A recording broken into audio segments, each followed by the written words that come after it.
Divine greetings, Masters. Very good evening, everyone. This is Madhu Soni, welcoming you all to Light and Soul Meditation English Group. Thank you so much for joining and sharing your precious time, space, and energy with all of us. And very good afternoon and good morning as well. If you're joining from any part of the country or world, thank you for being here, Masters. So, so Masters, as you all know, we are going to do the book read Swadhyay of Only Love is Real, chapter 12 today. But before we go ahead, let us first pray to all the divine beings, our guides, guardian angels, give our gratitude to all the masters and thank them.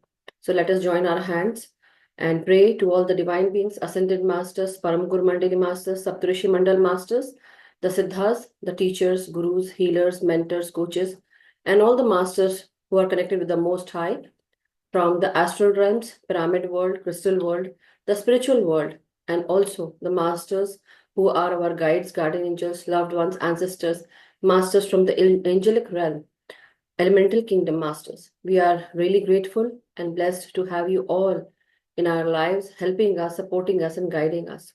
Thank you for protecting us 24/7, keeping us safe and secure, and also helping us, guiding us on the right path, the true path. We also pray to you to help us connect with your consciousness, the knowledge and wisdom that you got. May we also get the same.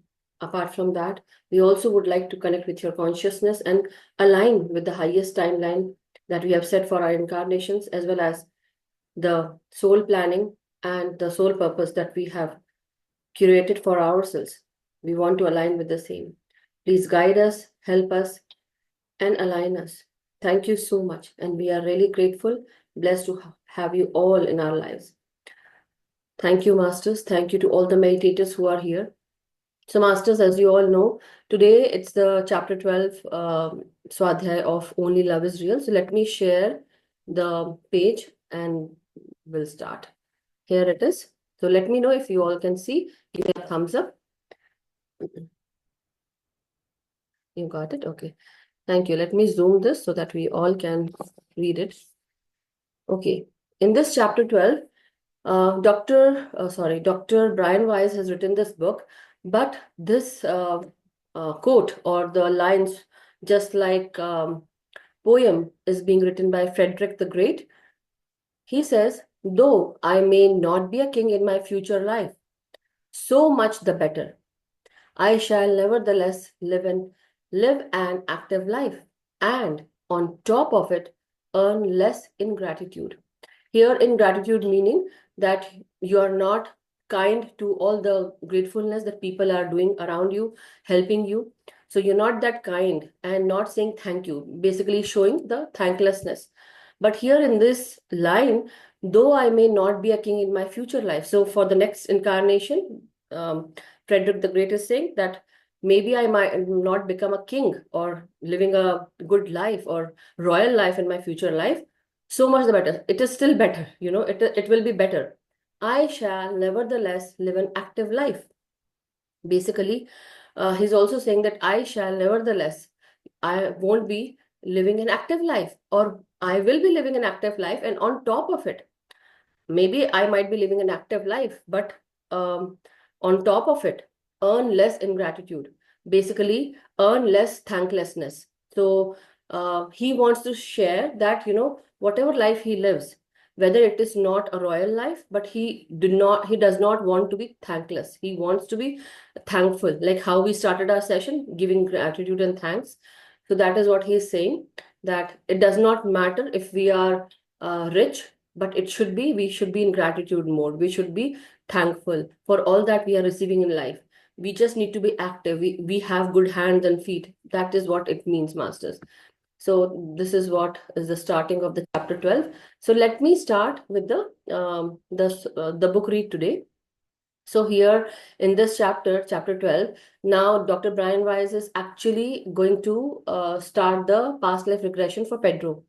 And Pedro comes in, and they are saying that as soon as he comes in, the first line that is being written is that Pedro um, is in the past life, and he is sweating. The sweat is coming, and Dr. Weiss is actually wiping his sweat, but still it's as if, he there's lot of sweat, as if there's a flood coming. That kind of statement he had written in the book. So then when Dr. Weiss is telling us, he's also telling that Pedro is in a past life where he is in a port, and he is sweating as if, this kind of sweat it happens because fever, chills that come due to malaria or something. So he might be having something, some kind of sickness. But there he shows that in the past life, Pedro is actually on a port, and he's carrying a lot of weights on his back. And there's a whole big boat, but basically there's a big boat, and they are unloading all the goods from that boat. And that is what is being shown, written in the book. So his body was shaking, chills all over his body was shivering. And then um, it felt as if it was, maybe malaria could be the thing. It was, for him, it was bone chilling cold because he was shaking also. And the flame, basically the body was feeling a lot of heat, inflaming heat inside his body. And so the name of that character where Pedro is visiting, in his past life, his name was Francisco. So Francisco was dying with this dreaded disease, alone and thousands of miles from his loved ones. It was terrible and painful way to die. So now, basically, Pedro is visiting, and he's in a hypnotic state, and he quickly goes into this past lifetime and starts to sweat. So Dr. Weiss is wiping his face and keeping the sweat, away, but still not helping because it's a lot of sweat. Anyhow, he says that, he's a man with black hair, tanned skin, and he's gasping because of that sweat. And he says that I'm unloading a large wooden ship, heavy cargo is there. It's boiling hot. Like, the temperature is very hot as well. And on top of that, they're unloading the cargo. So they see a lot of palm trees around it, and it's like very like showy wooden structures are there, very flimsy kind. And he's a sailor. So he says that now we are onto a new world. Basically, they have sailed to a place where it was a totally new place, new world. So Dr. Rice says, do you know the name? And he says, no, I don't know. I'm a sailor. But I think he thought that Dr. Rice is asking about his name. So he says, my name is Francisco. And but he says that I'm a sailor, but the place name he could not. So then he again pauses, and then they say that, they are in a place where it is a new world, but it's a very a port where accursed ports. Basically, maybe it's kind of a jungle here, and distant mountains. They have come here for gold, and people are saying that this is a place where treasure can be found. But it's a kind of a, wherever there is treasure, as you have heard the stories, or you might have seen movies, in those movies also and stories also, wherever the treasure is found, people have, like, somehow in the movies also, some people die, and some people, they try to go to the treasure place, and again, so that is what they are saying actually, that this is a cursed place. So again, Dr. Weiss says that, where are you from? I'm asking, like, he's asking for more details. So he asked that, do you know where your home is? And he says, maybe, like, he says that on the other side of the sea from where we came, and it's in Spain, where I am, like, he has a son, his wife is there, and he actually sends back the gold to his family, to, or maybe money he sends back to the family. So now he says that he's also including his fellow sailors also, when he says that we are from this place, and we are all unloading ship's cargo under this broiling heat, broiling sun. And he has his family. That's what he says. So he says that my wife and son are back there, and I miss them. And especially with the gold I sent back, so they are all right. And his mother and sister are also there, and Francisco misses them as well. He says that it's not an easy life, but this is how I miss them, and it's not easy, but I have to come for whatever the case may be.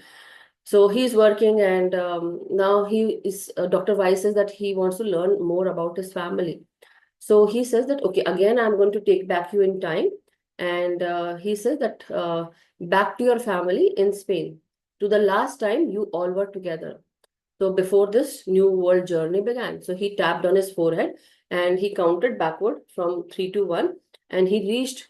So Francisco, basically Pedro is going into his this event in his life when where he is actually Francisco. So he says that you'll be back in Spain with your family and you can remember everything.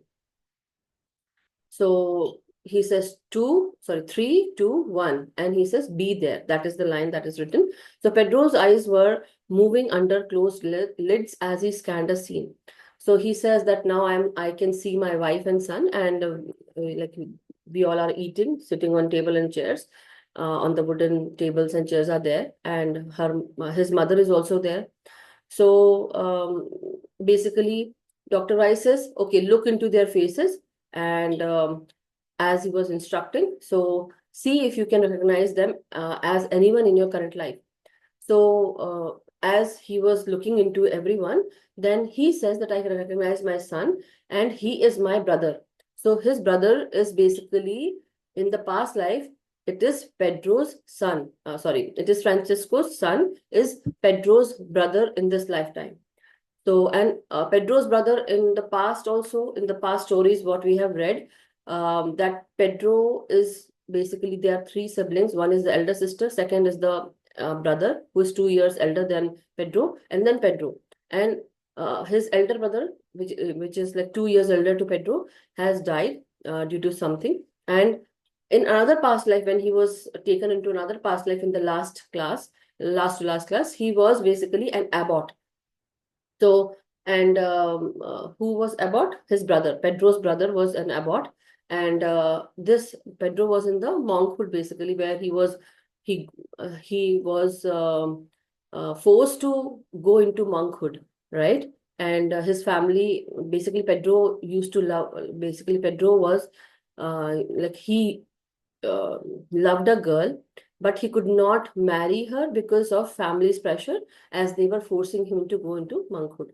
So he had to go to monastery where he learned about forgiveness. He learned about like how to let go of anger, and also you should not be angry, and you should just forgive.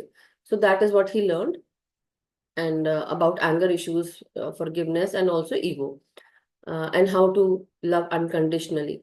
So that is how he finds out in this lifetime that the son that Francisco has, that Pedro's past life again, which is visiting, in this lifetime, the son is Pedro's elder brother. So yes, he is Juan. How beautiful, he has found his brother before. That's what he's saying.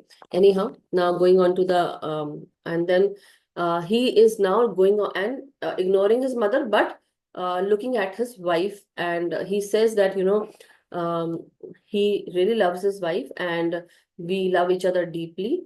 But I don't recognize from this. I don't recognize her in this lifetime.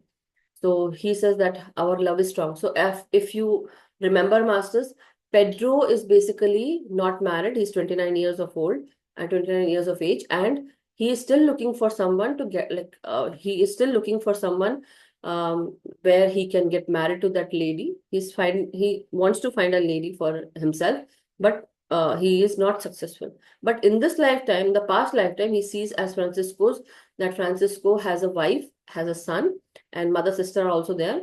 The wife is very beautiful, and also he loves his wife a lot. So, and the love is very strong. So he was silent for a while and enjoying this memory of the young wife. And it was basically they have basically a few centuries ago they must have lived, so that they shared 400 or 500 years ago in a Spain so much different from today. So as you all know, Pedro is his hometown is in Spain, and also sorry, South America, I believe, yeah. But anyhow, so Spain is much different in the past than it is today now. So 1 second, Masters. Yeah. Then again, Dr. Weiss takes Francisco, that is Pedro, to again to this back to the new world where they are actually unloading the goods and where they are in search of gold. So he says that go back to the port and where you have been unloading the ship. So now move ahead in time to the significant event in the sailor's life. So as I count backward from 3 to 1 and tap your forehead, let it all come into focus, the next significant event. So again, he says 3, 2, 1, and you are there. So Francisco started shivering again, and he says that I am very cold. He complains, and it's like basically some internal fever has returned. And a few moments later, he started breathing heavily and heavily sweating, basically. So he says, damn, this is going to, like, he curses and he says, this will kill me. This sickness and the others have left me behind. So what happened was the people who were unloading the goods, I think Francisco got sick, he got fever. So because he could not continue this journey forward, so these sailors, they left him behind and he was all alone on that port. And so they know there is no hope for me. I'm doomed in this God-forsaken place. And we didn't even find treasures of gold, they swear. And so basically, as you all have heard this, that this is a cursed place. That's what they were saying, right? So Dr. Weiss asked, did you survive this illness? So he says, no, I died from it and I never left the jungle. The fever killed me and I was not able to see my family again. So he's thinking about them and he says that they will grieve. They will be very grieved. And my son is so young. So now Dr. Weiss can see all the expressions on Pedro's face. And so Pedro was also grieving his early death. And basically he was left alone in that land where he was totally alien and from a strange disease and where he died. So Dr. Weiss now helps Francisco to detach from the body so that he can float in a state of calm and tranquility, and so that he can be free from fever and pain and grief, suffering. So his face is now more peaceful and relaxed, and Dr. Weiss let him rest. So here, Dr. Weiss, now I'm going to read the lines. He says that this pattern of losses in Pedro, he is pondering on these pattern of losses in Pedro's lifetime. So many separations from his loved ones, so much grief, as he made his way through the uncertain and nebulous mists of time. Would he be able to find them again? Would he find all of them? So there's a question mark. Like, will he be able to find all these people who he is missing in this past lifetime? Will he find them in this present lifetime? So Pedro's lifetime contained many patterns, not just losses. In regression, he remembered being a Spaniard, but he had also been an English soldier killed by the Spanish army when his forces invaded their fortress. So in the last chapters, we have read about Pedro, where he was a Spanish, sorry, he was from the English soldier and English side where he was fighting for the English people, and the Spaniards basically, as soon as they were walking through the tunnel and they had to bend and then run, and as soon as they were out of the tunnel, as soon as everyone one by one who was coming out, the Spanish and enemies were killing the English people. So he also died. Somebody had actually put a knife on his neck. And that is why he had pain, if you all remember the story. So anyhow, he remembered being male and he also remembered being female, and he had experienced many lifetimes as warriors, as priest. Like in one of the thing, he was this where his brother was abbot, he was a monk. So he had experienced that lifetime as a priest also, and he had lost people also. And so later on, after he had died as monk, surrounded by his spiritual family, Pedro had reviewed the lessons of that lifetime. So every time the lessons were basically reviewed. So forgiveness is so important, he had told me. We have all done those things for which we condemn others. So whatever we say that this is bad, you should not do that, we have all done all those things. So we must forgive them. His lives illustrated his message. He had to learn from all sides in order to truly understand. We all do. We change religions, races, and nationalities. We experience lifetimes of extreme wealth and abject poverty, of sickness and of health. We must learn to reject all prejudice and hatred. Those who do not will simply switch sides, returning in the bodies of their enemies. So in this song, basically Eric Clapton is a songwriter. He had written Tears in Heaven, and he wonders whether his young son, who has tragically died in an accident, would know his name if they met in heaven.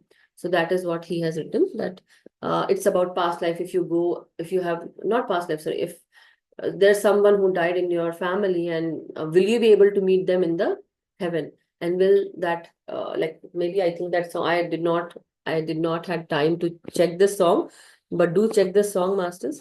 So anyhow, yeah, one more page now. Here again, he's saying that his is a universal and ageless question. How will we recognize our loved ones? Will we know them, and will they know us? If and when we meet again, whether in heaven or earth, once more in physical bodies. So, how will we know? Will we know them? Will we meet them? Like, sorry, will they know us? So, that is what these are certain questions that everyone ponders, right? That if our loved ones and ancestors or whoever had left us, will they come and meet us again? Will they remember us? So that is what, whether wherever they are, heaven or earth. So, or do we have to again go into this once more in physical bodies? So many of his patients just seem to know when experiencing their past lives, they look into a soul companion's eyes and they know whether in heaven or on earth, they sense a vibration of energy. It is the same as their loved ones. So here, Dr. Weiss is actually explaining about that when you lose a loved one, and you really love that person, or you have a soul bond with that person, basically they are from your their soulmate, or they are from your group, tribe, whatever it is, or you love someone, you will understand through the vibration or the energy. So the glimpse, the deeper personality, and there is an inner knowing. Somehow when you meet certain people in your lifetimes, masters, you tend to align with them, you become friends with them, and they are there for life, like basically they are there for many years in your life, and you feel good with them, and you don't need to make them understand. They can forgive you very easily because they are there because of a reason. They have come there to help you out, to support you, or to give you love, to give you that affection, that maybe there's something that connects you. So because it is the heart's eyes that often see first, words alone cannot convey the confidence of soul recognition. There is no wavering or confusion, even though the body may be very different from the current one. The soul is the same. The soul is recognized, and the recognition is complete and beyond any doubt. Sometimes soul recognition may originate in the mind and may occur even before the heart sees. So this type of recognition happens most often with babies or young children. They exhibit some physical mannerism or unique behavior. They utter a word or phrase, and beloved parent or grandparent is instantly recognized. They may have an identical scar or birthmark as your loved one, or perhaps just hold your hand or look at you in the same special way. So, in heaven there are no birthmarks. Would Eric Clapton's son help him there? The song asks. Would he hold Eric's hand? Would he help him stand? In heaven, where physical bodies are not needed, soul recognition may occur through an inner knowing, a sense of loved one's special energy, light or vibration. I'm just reading this paragraph, masters, because it's about the information. So you feel them in your heart. There's a deep and intuitive wisdom there, and you recognize them completely and immediately. They may even help you by assuming the body they had during their last incarnation with you. You see them as they appear to you on earth, often younger and healthier. So, this is what I also understand. Maybe let me finish and then I'll share this. Clapton concludes that he will find peace beyond heaven's door, whether beyond the door to heaven, the door to remembering past lifetimes together, or the door leading to future lifetimes with your loved ones. You will never be alone. They will know your name. They will hold your hand. They will bring peace and healing to your heart. Over and over, my patients, while deeply hypnotized, tell me that death is not an accident. When babies and young children die, so this is very important, when babies and young children die, we are given the opportunity to learn important lessons. They are teachers to us, teaching us about values, priorities, and most of all, about love. Often the most important lessons arise from the most difficult times. So, Masters, here's the end of the chapter, the 12th chapter. But here, one important lesson is that sometimes when we actually go through certain difficult times in our lives, challenges, those are the best teaching moments that life can give us. And that becomes our soul wisdom. Apart from that, we are also here about, when I was talking about that there can be someone in your life in this incarnation. Maybe once you meet them or you talk to them, you feel like you know them from generations to generations. There's something that connects you with them. Very similar to that, whenever a soul who goes away from here, basically when they vacate the physical body, so any loved one or ancestor, when they go to the spiritual world before or after the life review, whatever the case may be, but after the life review, when they take that they have to again incarnate, or maybe they are there as a guide, whatever the case may be. As soon as they start getting wisdom, as soon as they start understanding that whatever they have learned in the spiritual world, their body starts becoming younger in the spiritual world. So whenever they come across, they might come and show you their younger face rather than or younger body rather than the old body in which they left. So just letting you all know, whoever left at any stage, they might come to you because they like that to show them. And why that happens is because of the wisdom that they get from that particular world, the spiritual world. Very similar to that, when we go like here, when they're talking about Eric Clapton, the songwriter, he lost his son. So he's saying that, will I be able to meet my son? And I think I will find peace uh, away from heaven or something, from like out of the door of heaven. Anyhow, Dr. Weiss is also saying that this is like the soul recognizes these souls.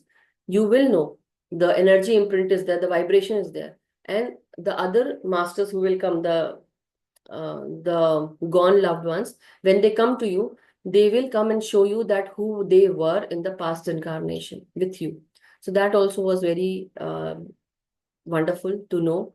But here, one more line that was very important that because we have read Robert Schwartz's Your Soul Span, right? So in that, they have written that, and other book also, what we did, I think we did Your Soul Span only. In that book, they have said that it's not necessary. I think it was in Thinking and Destiny, not in Your Soul Span. Sorry about that. But yeah, so it's not necessary that your loved ones who left, they would also come in the same ancestral line. It is not necessary. But some people, they do, like when they incarnate, some souls, they do, and they come into our same ancestral line. And then that is how we recognize them, that they have that same scar, same way of saying, speaking, because the genetics is there, masters. Okay, just letting you genetics, because the genetics. But apart from that, the soul is very different. We are always guided, right? So we are not the doer, not the thinker, not the knower. So anyhow, thank you so much, everyone, for listening to me. I'll just now um, pause and give you all chance to speak or ask or share anything before we head on to meditation. Anyone wishes to share any points that you wanted to? Anybody?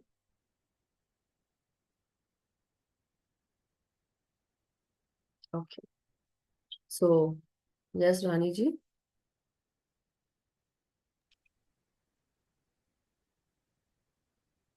Hello, Madhuji. Hello, Rani ji. So I remember when we were reading the last book, I think Soul's Plan, right? Yeah, that's what I'm saying. I also remembered. Yeah, but you, what you have to say, please do say. Yeah, I was just I think I was doing one of the chapters and it was mentioned, the same thing was mentioned, even though the author was different. Uh-huh. Then when we go to the spiritual world, Yeah, it's no more physical body, yeah, no more. not the gross body, Yeah, but it's the energies. So the vibration, they understand by the vibration each other's vibration. presence. Yes, And it's the same here and with a different yes, author. So it is true. It is true. It's not the body. Sometimes it's just the light or it's just the vibration, the energy.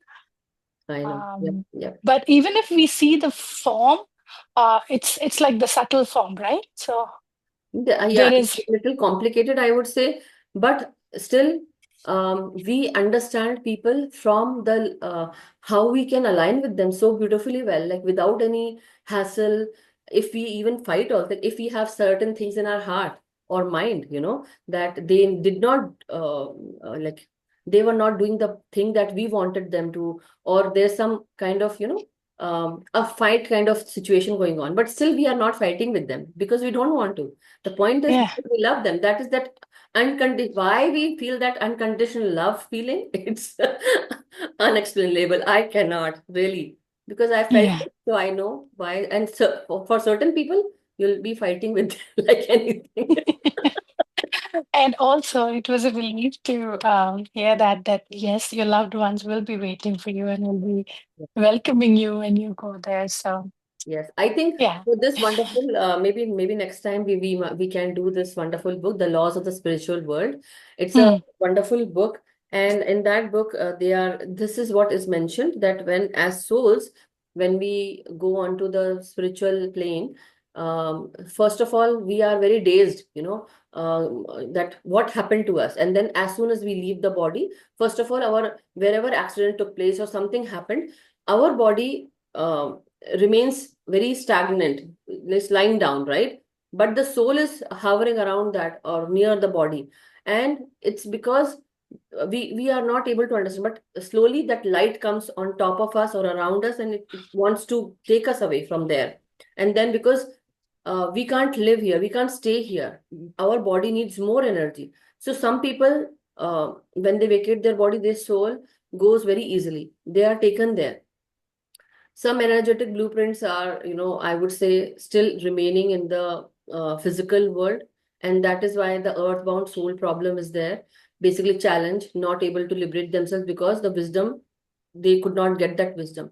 So now our soul, when it goes into the spiritual plane, and they start getting that wisdom, what happened, why this happened. And as soon as they start learning in the spiritual plane also, their body, that comes to us, that we see, maybe they mhm. might show us their younger appearance. Basically, recently, I think a month or so back, 2 months back, I would say, I saw my father in the young state where he was in his 20s, just like Yeah, you told me. yeah. You told me. Yeah, yeah. But anyway, Yeah. thank you, Rani. Thank you, Madhuji.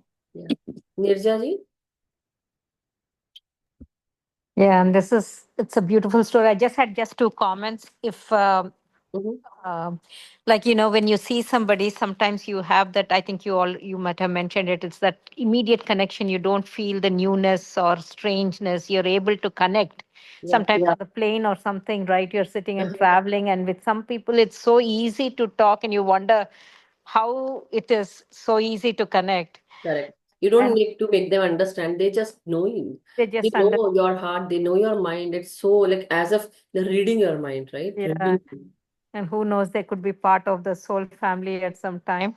But if anybody like they want to read it as a story to understand all this, whether you meet your loved ones or not, the Dina Mariam's books, right, the way she goes from one journey to another, one incarnation to another, she kind of connects those things, how they meet, especially the main character and how herself, Yeah. from Sita Mata's time to how she goes to Rukmini's time and how she goes.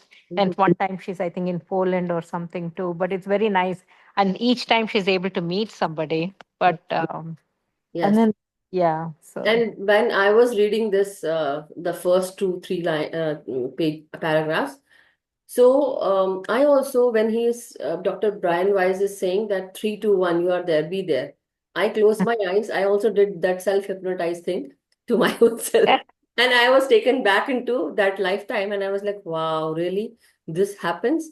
And it was like I got a name. But anyhow, the point is that we are able to do that, Master. So if you really willingly, we need to make intention, but we need to also understand that, all hypnotize is self-hypnotize.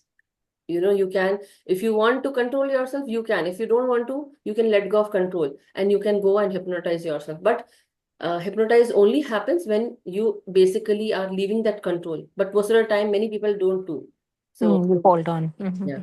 But anyway, thank you. And this was wonderful that, you can, as I was going and reading this paragraph for the today's session, I also went into my past lifetime where I found myself as a monk and Sanghamitra, Ashoka's daughter, was there. So I thought, why she came to meet me? Now my question is, till now I was all okay. But today my question is, why she came to meet me? What was that she had to come and meet me? Was I someone to her? Because I was a he and she was the Sanghamitra is a lady. And so in that lifetime, I'm a monk in yellow robes, right?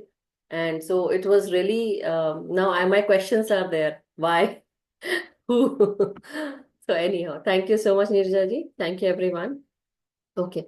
So if no one has anything to share, then we can go into Sanjay ji. Please go ahead. And just I'll take a minute only, Madhuji. No So problem. a very powerful line in this chapter is, the death is just a doorway to pass through. Pardon? The death is just a door to pass through. Yes, So that yes. is a very powerful message, just a one-liner itself, that you don't have to fear with this ego body. Will Yes, continue. You just step out of this side of door to other side of door, and yes, it continues. Very yes. powerful. Very powerful. And just imagine when we say that the death is just a door to pass from one place to another, the point is we are fearing so many things. We are not living our lives. So, we never need to fear death, but we need to live our lives. Until we live our Correct. lives passionately or whatever we need to do in this lifetime, live happily. And then only we will not be able to fear, because we will be able to process all those things that we wanted. Desires are never ending. I understand, but very important things. Think of your life as maybe tomorrow is somebody's last life, right? Last day. And maybe it is anybody's, it can be anybody's. So how about living your life that way, that you Correct. never know what the So other day can hold, this is or the day for, this is the last day for today, like that. See, intellectually, we everybody understand this intellectually, because especially whoever is born and brought up in India would understand this, because we brought up in that sense correct. since childhood. But grasping this through the intellect is different thing, but understanding this through your soul, if you get to that message, then there is no fear for sure. You Correct. won't fear for anything. That is what. And living your life and thinking about that, if that day comes or if you are there, have you lived your life? Have you lived your life? Have you loved all those people who you wanted to love in that way that you want to? Basically, your family, your children, your spouse, or anybody else, or how you started, continued with your friends or not continued, whatever the case may be. If that last day comes or that last second comes, will you crib about those moments, that why, or regret that why this is happening? So how about not regret any time, any situation, and living that thing, living and doing that particular thing that you wanted to do for such a long time? Why think about, okay, okay, let that time come and I'm going to live that life? No, do it now. Enjoy that moment now.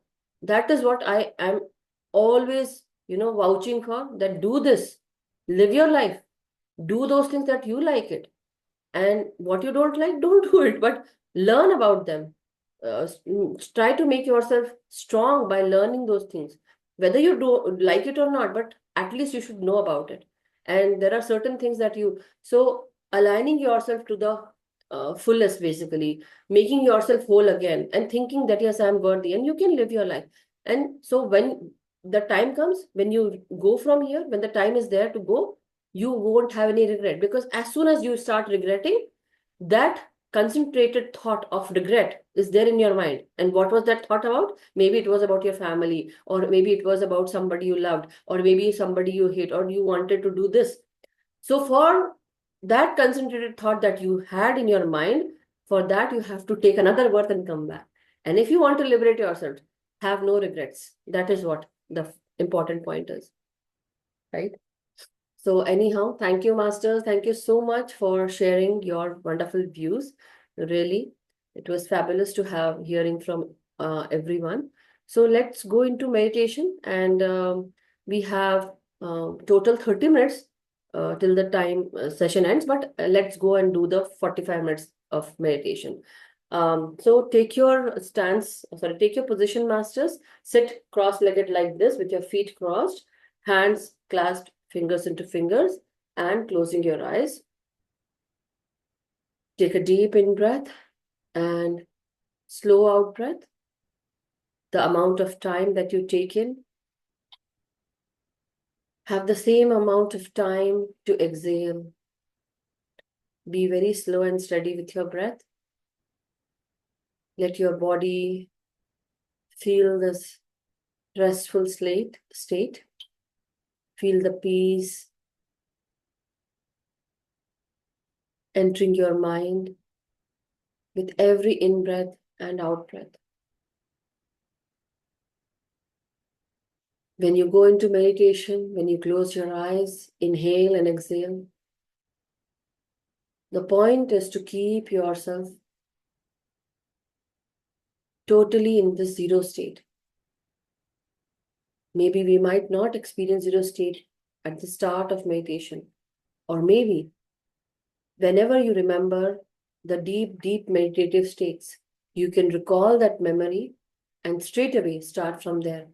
Remember how that moment was, where you were in that in-depth state of meditation, where you were totally in that zero mind state, where there were no thoughts, no pain, where you have released all the identities of gain, pain,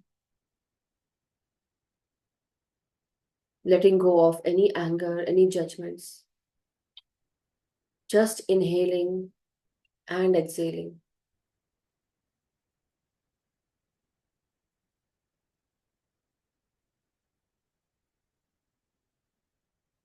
As we go into the deeper states, let us first invoke Mother Earth and Father Universe today,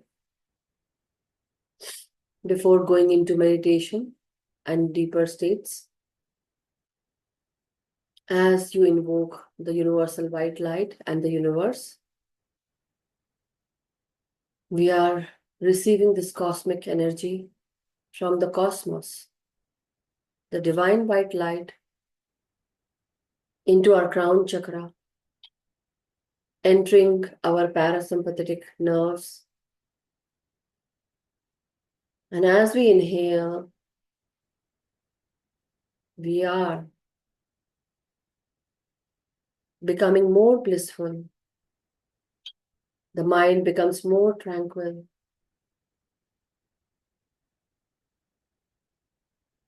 Our breath becomes deeper and deeper. So as you inhale, the prana vayu or the life force energy through your nostril, you gain a lot of peace, happiness, bliss.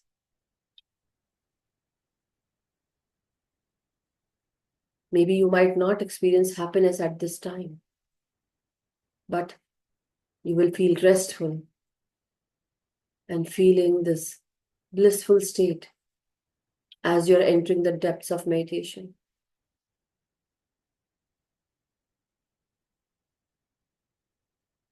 When you inhale deeper, you experience this void that creates in your mind, whereas there is nothing or there is no thought. So as you inhale every time, remember this void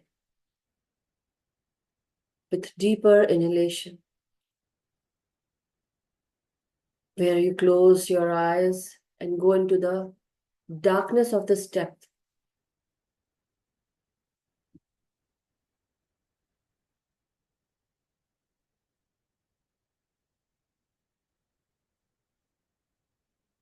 Now keeping your facial expressions relaxed, letting go of any tightness in your jaws and tongue.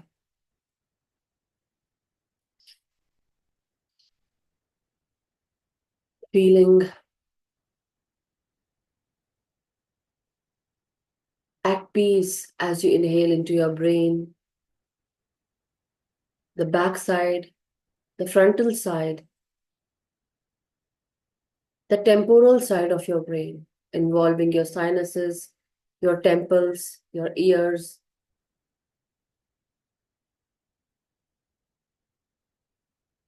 And then the left and right side of your brain, inhaling and exhaling. Now again, inhaling into your throat, your voice, and your gut.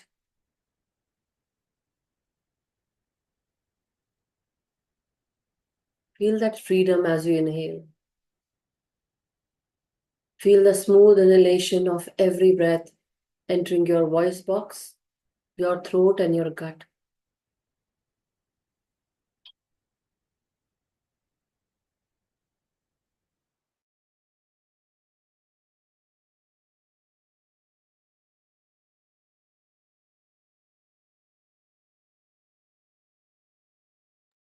Let every breath be your guide and let yourself relax.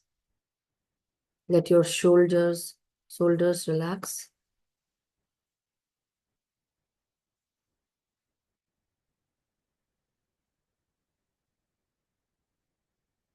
Feel the incoming of every breath into your arms, elbows, going down into your wrist, palm of your hands and fingers, and feel the vibrations of every breath.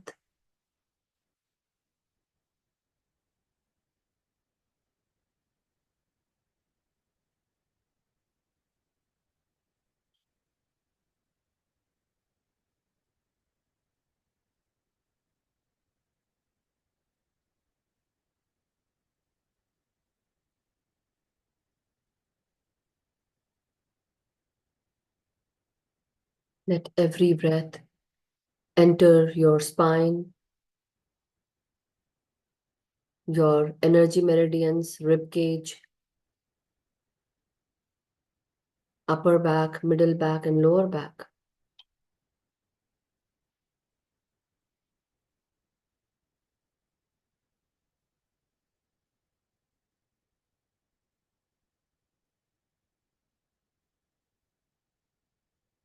Every breath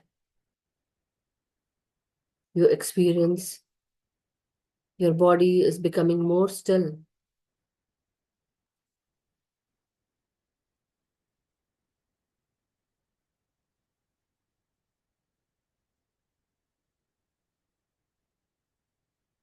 As you inhale,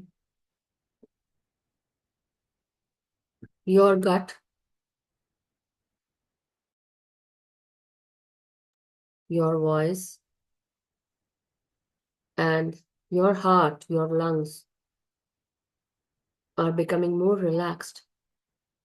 As you inhale, you relax your abdomen region with every inhalation and exhalation.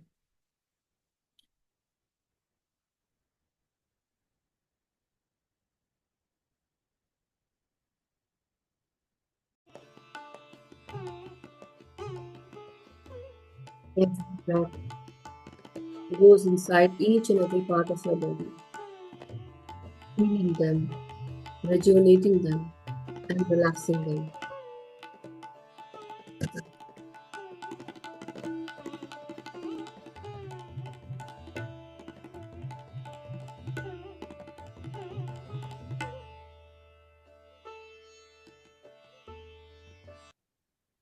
As you inhale, now go down into your feet, into your limbs, your lower back, your hips, thighs, going down into your knees, calf muscles,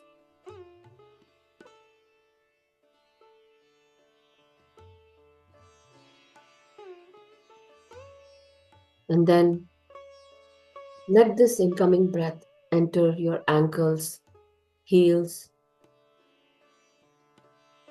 the soles of your feet, and your toes.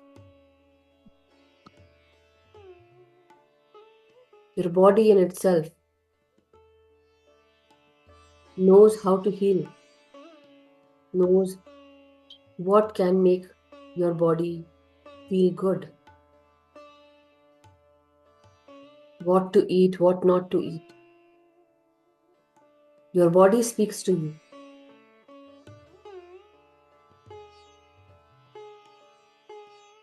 With every breath, you are guided and healed.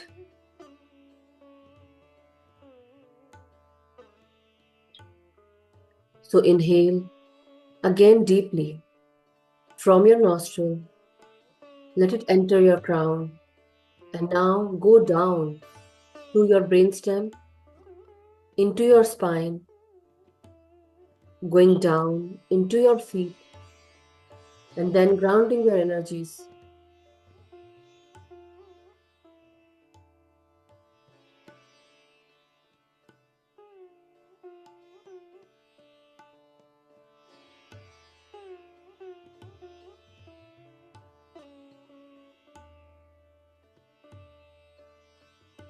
Call on to Mother Earth.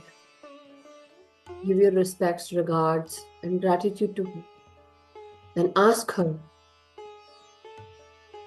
to help you connect with her energies. As you ground, you are totally in that surrender state, letting go of any kind of ego, letting Mother Earth take over, and healing your energies, grounding your energies.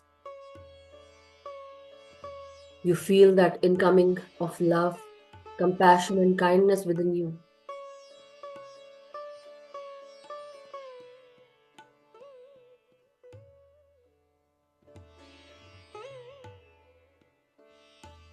Now, as you progress further, drop this identity of present life.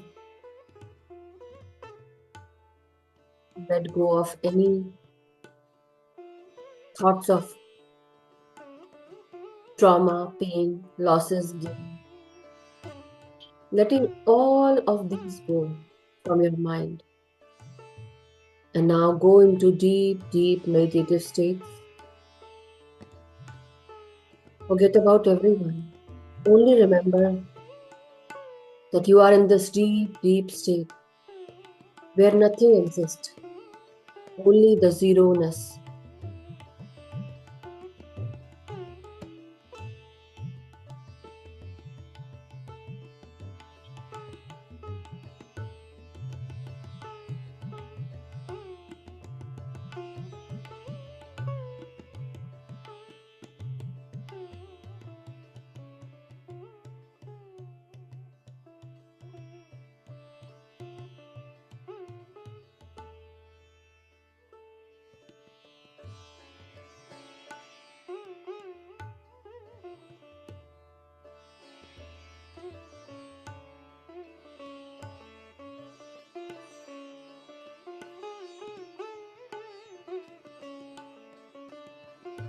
Also surround yourself with this divine white light. And now progress further into deeper states. Start becoming one with everything.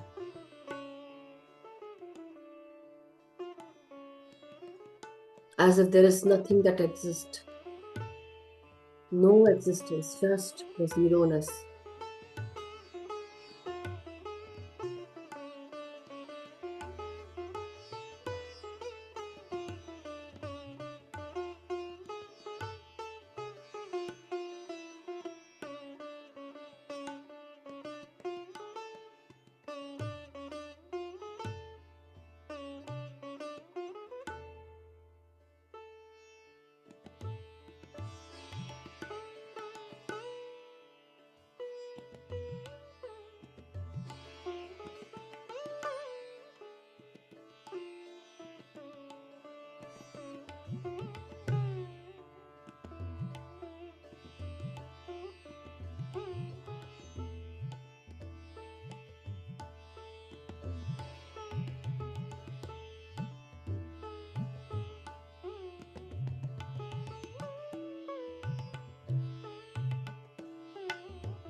We said that, masters.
My dear masters, now very slowly, let us all return and come back into our body's consciousness, masters. Very slowly and steadily. Take your time. Try to straighten up your body. Try to straighten up your spine, your neck, your head. As you are slowly returning into your body and sensing your body, give gratitude to all the masters, to Father Universe, Mother Earth, and to all the meditators. Give thanks and gratitude to your wonderful, rejuvenating life force energy in the form of breath. Give gratitude and thanks to your cosmic energy that comes inside your body, heals you, rejuvenates you. Every breath had healed you, recharged you. Every cell is now totally renewed, ready to grow again. Move forward. So, as you are coming back into consciousness, into your body's consciousness, let's move your toes, your hands, your fingers. Slowly and steadily return into your senses. Start feeling your body, straightening up your head, your neck, and your spine. Unclasping your hands and fingers, and very slowly keep your hands on your eyes for 5 seconds. 5, 4, 3, 2, 1, 0. Now, very slowly, you may open your eyes beneath your palms, masters. With a beautiful smile, let us all return back and hug our own self, give a pat on our back, and give gratitude and thanks to our own self and to all the meditators. With deep inhalation, say, I am love, I am peace, I am happiness and joy. Within me and around me is peace, love, happiness. I love myself and accept myself. I am love. Within me and around me is love. I love and accept everyone. Thank you so much, Masters. Thank you. Gratitude to each and everyone, Masters. Thank you for joining the book Swadhyay and also the meditation. Gratitude to each and everyone. Any experiences, if anybody wishes to share, please raise your hand and share, or anything that you want to ask.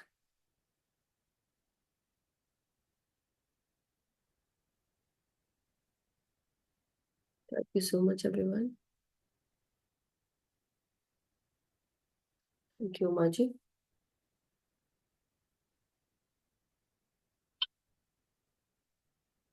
So, Masters, it's really wonderful that you were all here today. We'll meet tomorrow for another session. If there are no questions or experience sharing right now, let's meet tomorrow. Have a wonderful day if you're from India. If you're from here in US, have a restful night, Masters. Stay blessed, stay happy, and stay vibrant. Thank you so much. Thank you. Thank you, Hilary, and thank you, Uma, Maji, Rani ji. Thank you to everyone.